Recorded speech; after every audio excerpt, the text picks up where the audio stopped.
继续来关心的是高雄市教师职业工会来开记者会，因亚康讲有一个已经退休的高职老师，要伫2022年还阁咧在职的时阵，找人来坐台，而且阁陪啉烧酒。除了伊家己以外，阁有2个即马还阁咧学校教册的老师，其中有一个甚至是规身躯拢烫了了。针对这项代志，校方是出面来回应讲，会开会来调查了解，若准有违规，就会依法处分。 查甫人身躯边拢是穿甲真少的陪酒人员，也阁有人烫光光。相片内底一定人欢喜食饭啉酒，不过因为出席的查甫人有部分是老师，引发争议。这个是败坏我们的教育的风气哈，这个真的是不可耻了哈，就是不能再用这样的一个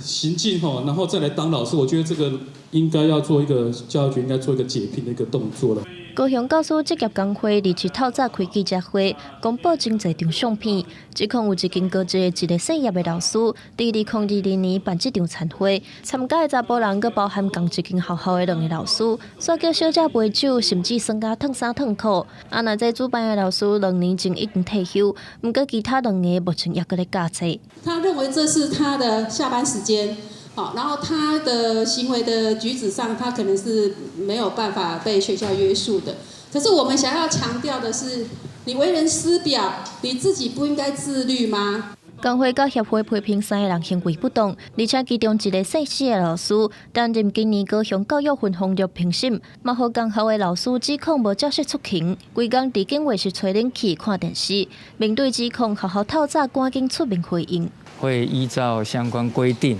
召开校事会议，来进一步做研议跟处理，会确实落实去要求教师的这个部分，那也不会特别去包庇。校方表示，之前确实有老师咧反映这个姓施的老师的出勤状况，目前正咧沟通协调。根据了解，3个人任职时间分别是10多年到30多年，打算做处不良的示范。校方强调会介入调查，若有违规会依法处罚。记者综合报道。